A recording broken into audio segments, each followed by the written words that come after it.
Now, I'd like to extend a warm welcome to everyone attending this talk today. The Ramalingaswamy Center is thrilled to welcome one of the rock stars of the gender and health field, Professor K Sundari Ravindran, today.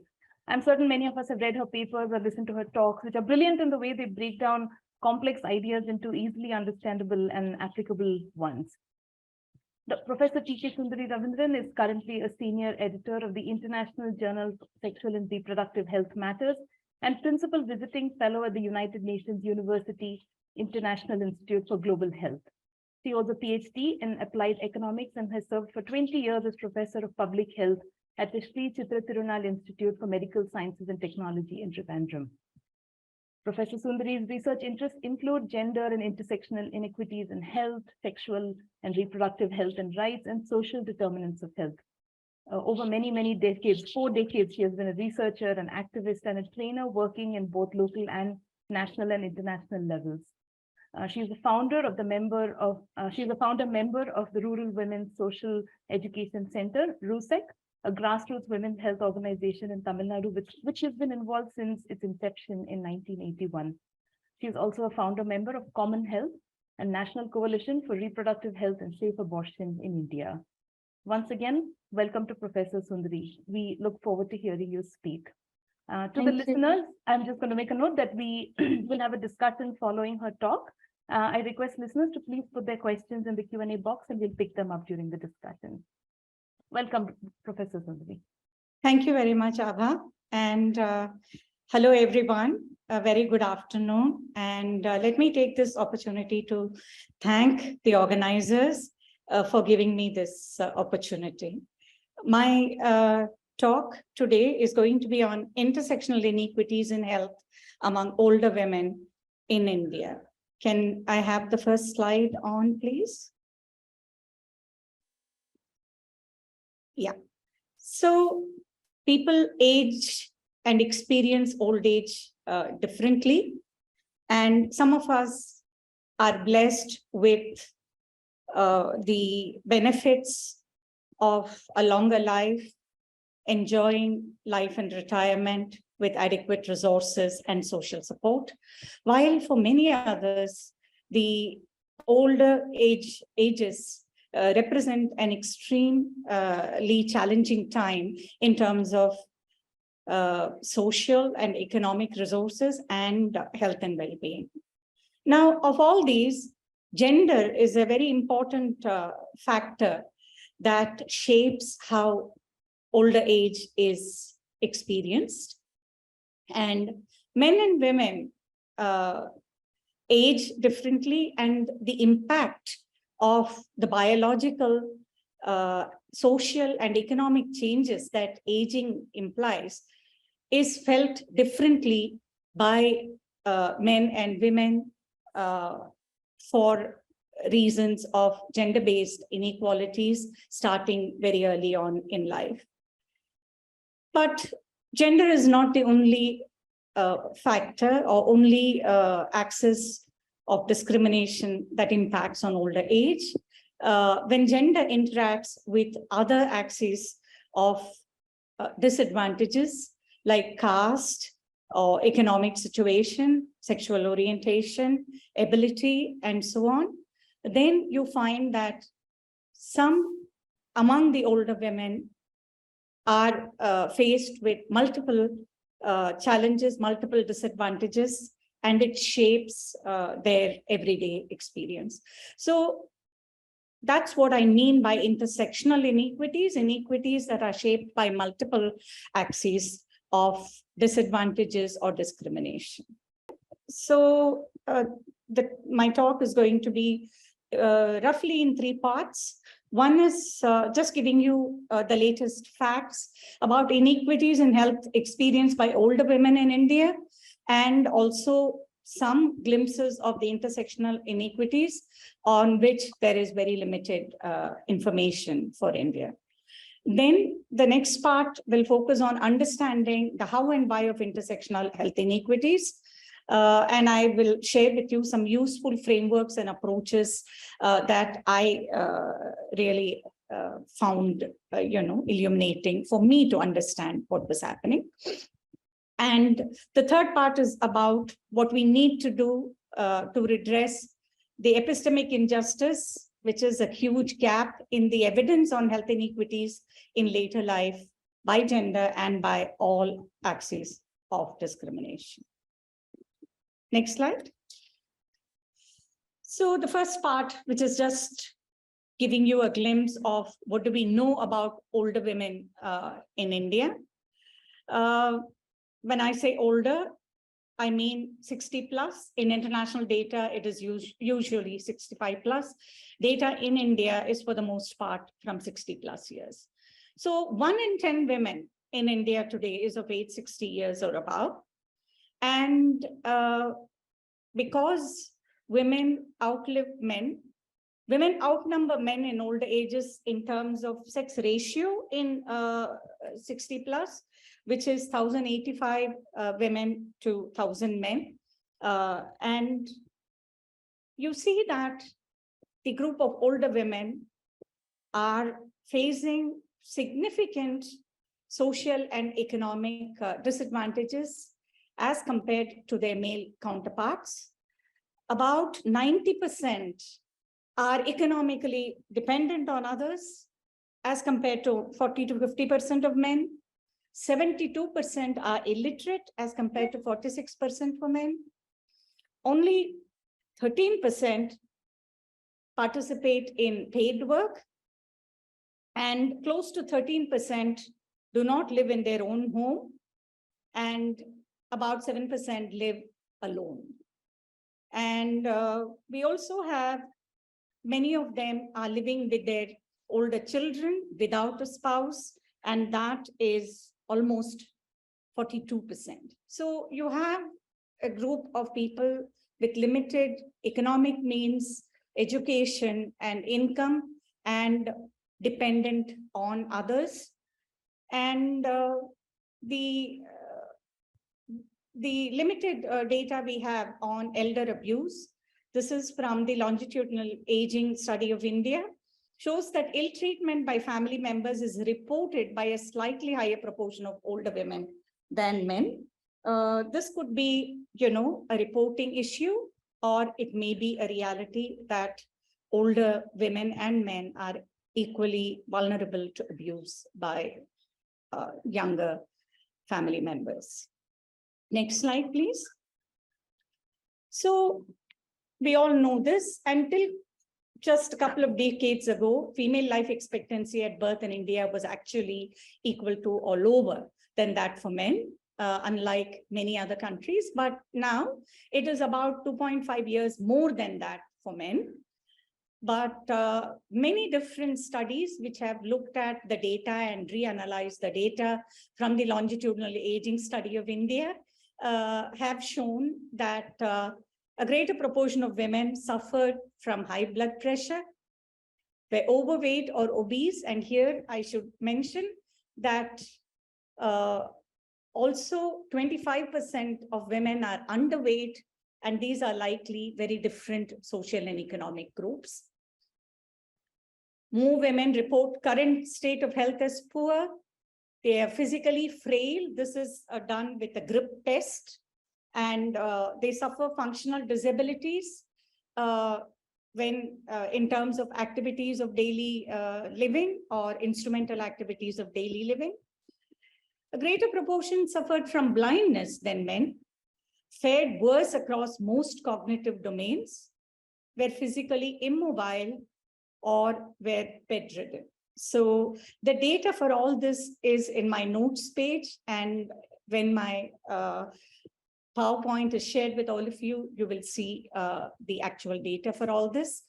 So overall, it is quite an abysmal situation of health problems, dissatisfaction with current health, frailty, not able to move around very much, and failure in cognitive domains. And if you remember, they are living with others and dependent and so on. Next slide, please.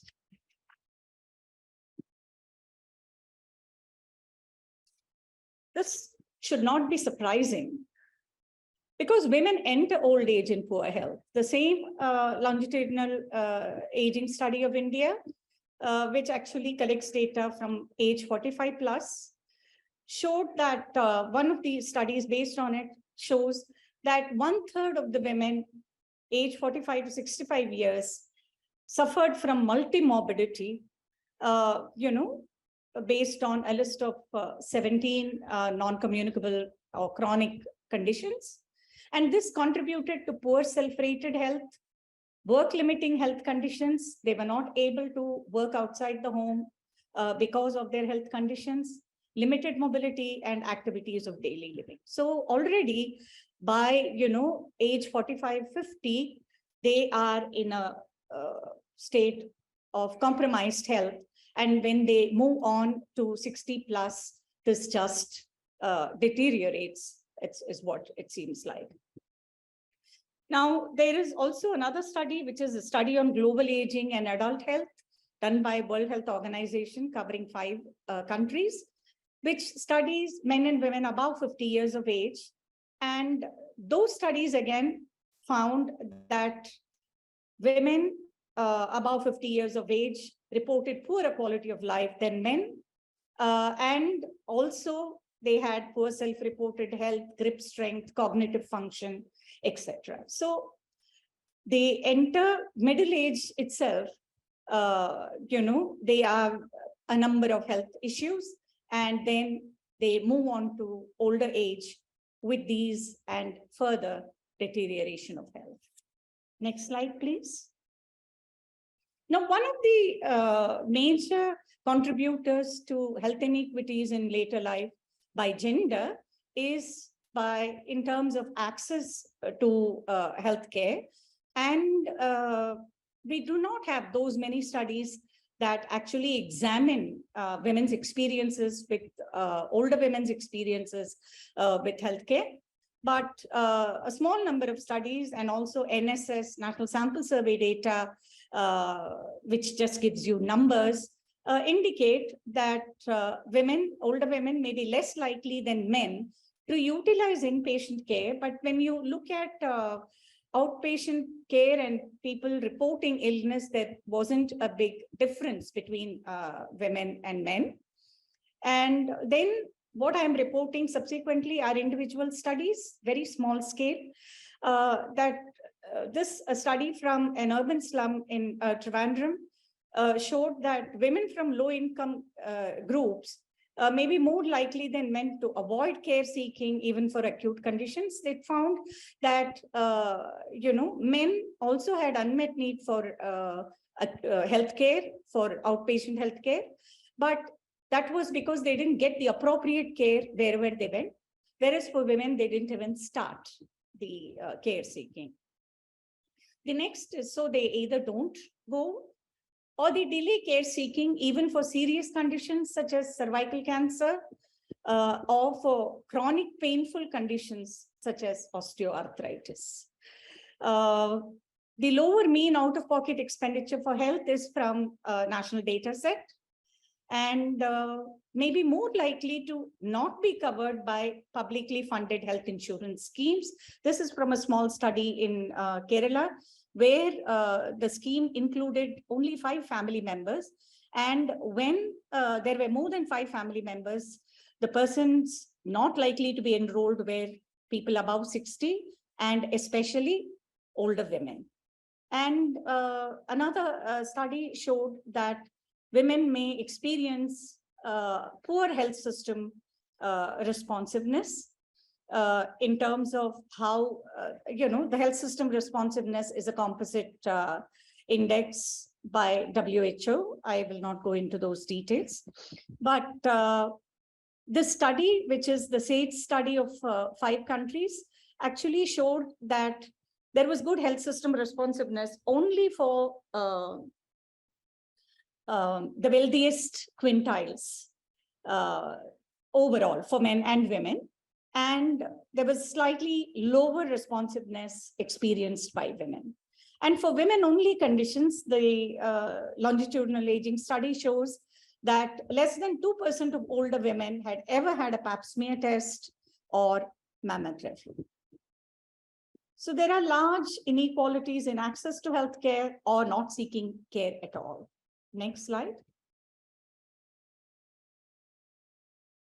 So what are some of the reasons for limited access to healthcare? There are physical, biological reasons. They have limited physical mobility, they are frail, and they are living alone or with another elderly person. These are very practical reasons reported by different qualitative studies. Caregivers do not consider the condition to be serious, is another reason. This was from the study on osteoarthritis, where women with a lot of pain continued their caregiving responsibilities, and their complaints went unheeded. Then the financial dependence on others made women hesitant, especially for surgical interventions like cataract and so on.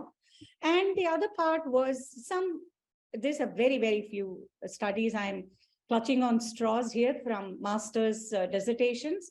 Age discrimination, being told by the doctors that, this is to be expected because you're old now. Then subsequently discourages women from, it's pointless to seek further care. Next slide.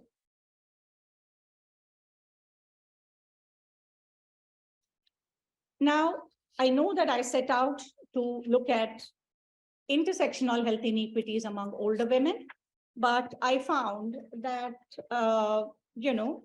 data on this is very limited. Large data sets such as LASSI do allow, there is enough, numbers there. The sample is large enough to do an intersectional analysis. But what we have is vertical analysis, rural versus urban, male versus female, and so on. But what little exists shows that there is significant rural-urban differences, urban better than rural, also in functional disability and self-reported health. The National Sample Survey says there is no significant rural-urban difference in physical immobility, but other factors such as literacy, marital status, expenditure quintile, caste, and work status in earlier life, all these impacted on health status in later life. And older women who were identified as vulnerable in terms of schooling, belonging to the poorer quintiles and belonging to disadvantaged castes, were found by one study to be more frail than their male counterparts from the same vulnerability status. So gender acts on top of various other layers of disadvantage and vulnerability to make life especially difficult for older women. Next slide. So where are we in terms of what we know? First of all, we know very little. There are huge content gaps, which is in terms of, especially in terms of marginalized groups of older people, in terms of health conditions such as sexual and reproductive health conditions, and in terms of experiences with the health service delivery system, and in terms of access to insurance and coverage by social support measures. And what we find, this is very similar to conclusions I had reached in earlier work on health inequities in India. The focus also for later life, first of all, very few health inequity studies have bothered to look at later life. Those that do, thanks to the LASSI survey recently, so people are data crunching quickly, and also the SAID study, the focus has been on measuring and describing and quantitative.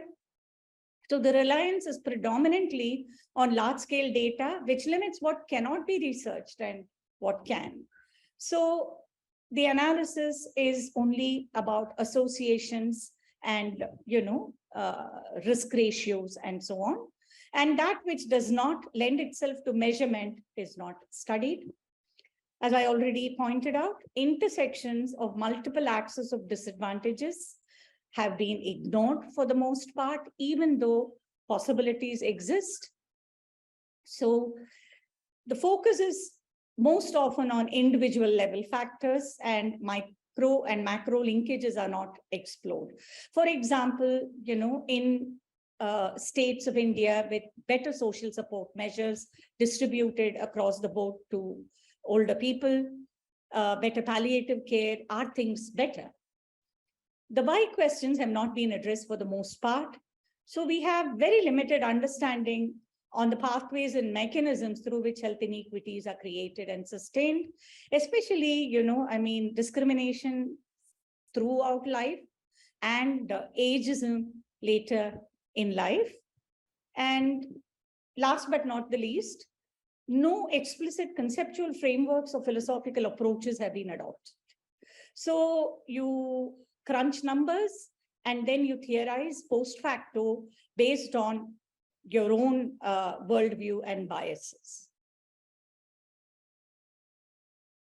Next.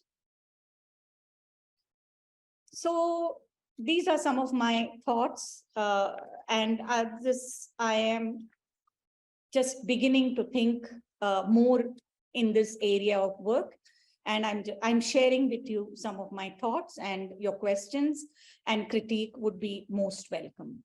So I'm sharing some useful approaches and frameworks from my assessment. Next.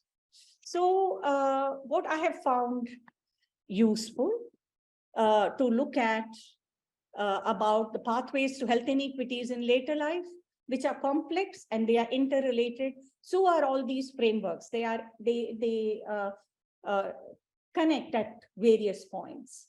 So one is the use of an intersectional gender lens. The second is a life course approach. The third is the concept of embodiment. And the fourth, looking at sexism and ageism in health systems and health research. What I mean to say is research on inequities in health in later life would benefit by adopting these layers of frameworks.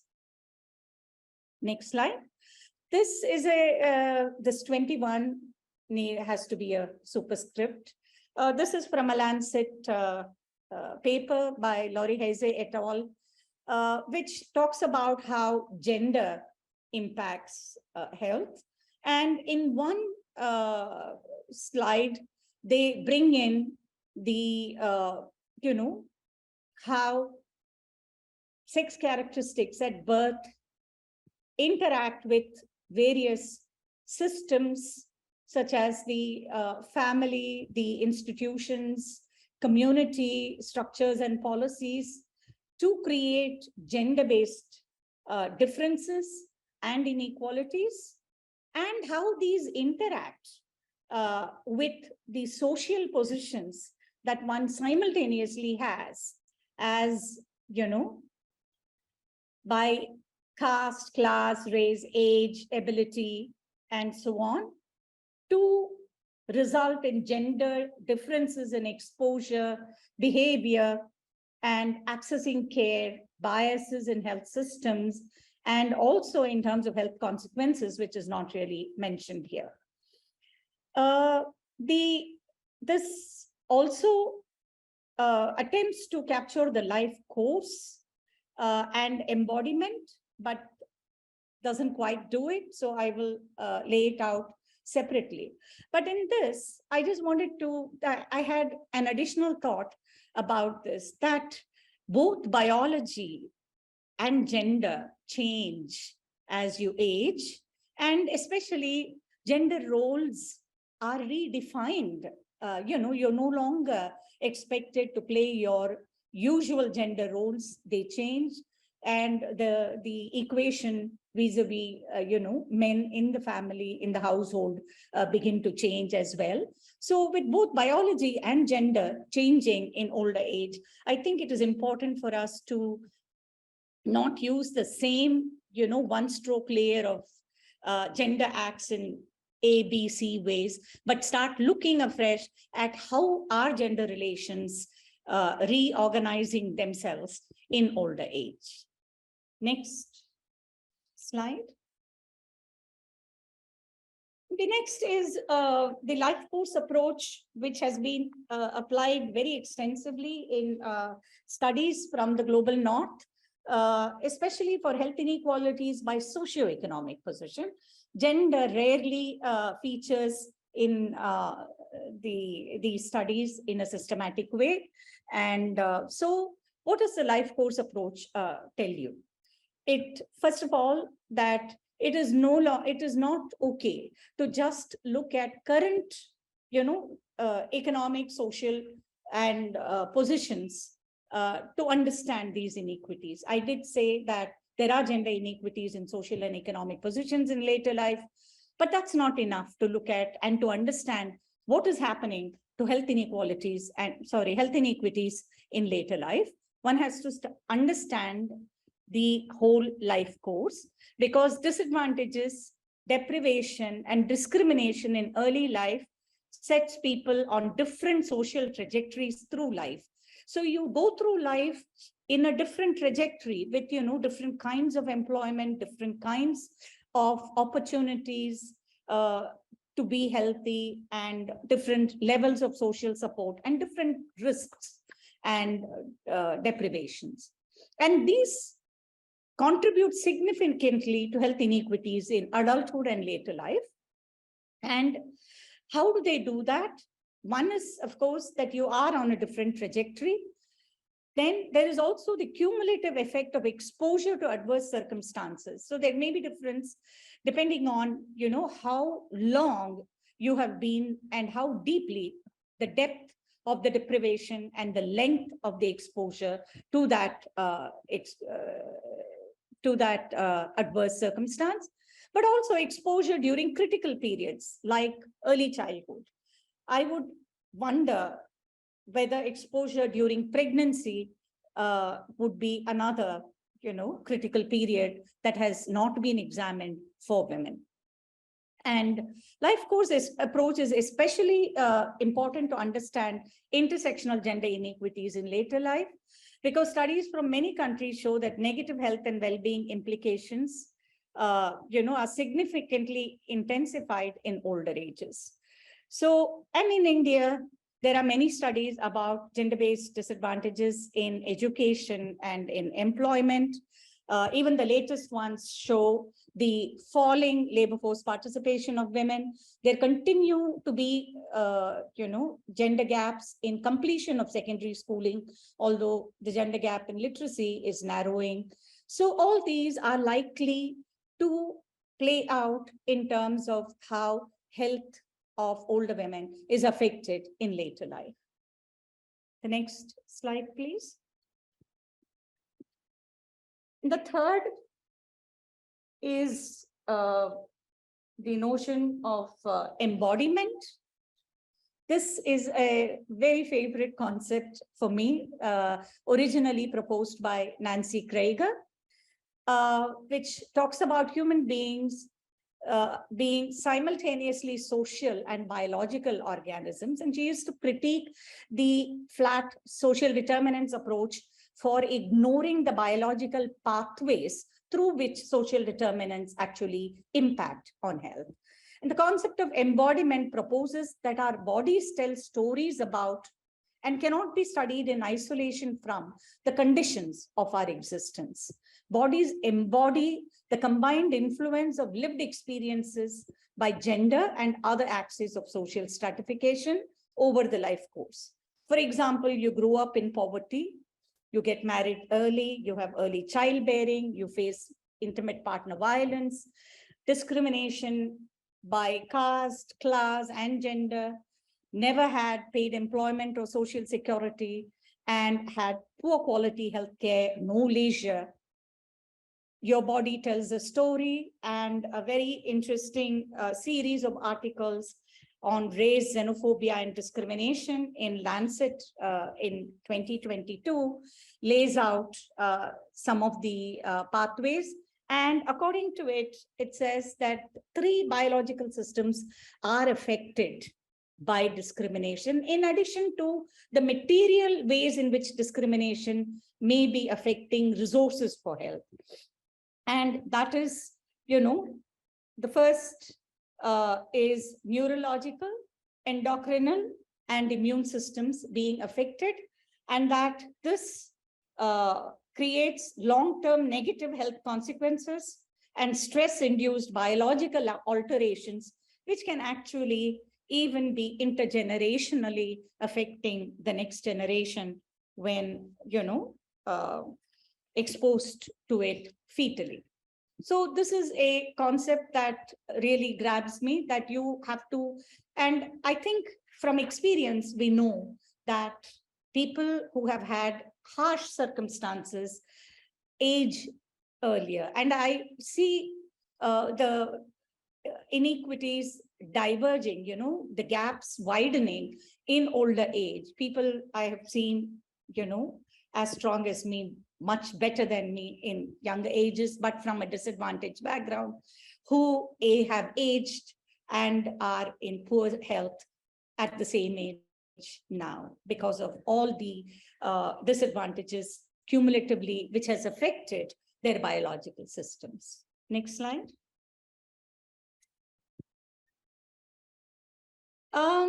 Overall, there is paucity of literature concerning how ageism and sexism interact to influence women's health.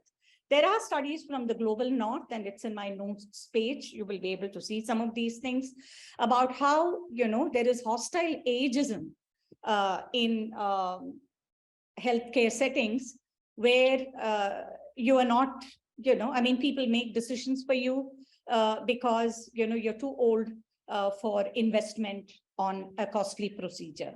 Or there is benevolent ageism, which dismisses, your concerns or your complaints because you are, you may be cognitively compromised, and many of us have been told that's old age, that will be there, and so on. So it's very important to look at how ageism and sexism together interact in healthcare settings from the perspective of users, because it would affect health-seeking behavior and, access to health facilities in terms of physical access. Also, how many of us have to climb stairs to go to the next department in a hospital? Receiving appropriate care. There could be also a homogenized view of older people, no intersectional understanding of differences, and respectful care may be compromised. But another issue in this age of universal healthcare is, our priority setting approaches ageist? When they are based on utilitarian calculus for trade-offs across age groups, for when key services are prioritized across age groups on the basis of future contribution to society or number of years of life saved, then you may be making policy decisions that are not really favorable to older people. Next, please. So what next? I would say it is time for all of us who are seriously interested and concerned about inequities in society and in health, start thinking about redressing the epistemic injustice. This is something that I recently came across as a concept by Fricker. And what is of interest to me in particular here is the hermeneutical injustice, but the epistemic injustice is seen as composing of 2 parts. The testimonial injustice, which occurs when the person who speaks is, their testimony or what they say is not considered as reliable. Many women have experienced testimonial injustice in healthcare settings. And this will be, is even more likely to be compounded when age and sex combine together. But as researchers, we should be concerned about the injustice that occurs when the conceptual frameworks and understandings that are common in our social world fail to capture the experiences of members of certain marginalized groups. Not just older women, but older women who may be migrants, who are Adivasis, who are from scheduled caste, who may be differently abled, who are lesbians, and so on. So this type of injustice results in informational erasure or the failure to recognize that certain relevant knowledges exist. And this impacts what kind of healthcare is planned for, what kind of healthcare is provided, and can accentuate health inequities in later life. And as researchers, if we don't pay attention to this, then we are also actively contributing to furthering hermeneutical injustices in terms of evidence on inequities in health in later life. So I'm just proposing things that I have been proposing through the talk, that we as researchers and advocates need to advocate and research take a theory-driven approach to research rather than data crunching and post facto theorizing. By adopting intersectional gender lens, life course approach, using embodiment, looking at ageism and sexism, and adopting participatory and bottom-up approaches to knowledge construction. That is how you will build evidence from the lived experiences of those living in the margins. Next. And as this is something that I have said several times, that health inequities research per se requires genuine dialogue across disciplines to draw on the rich body of knowledge and wide range of methods to deepen theoretical understanding and develop appropriate approaches and tools for research. And also a change from business as usual in terms of what we do research for, with whom we do research, and how we do research. And whether we consider research as publication of papers and a career that will take us further only, or are also genuinely interested in contributing to the very stark inequities in health overall, including in later life and for women. Thank you.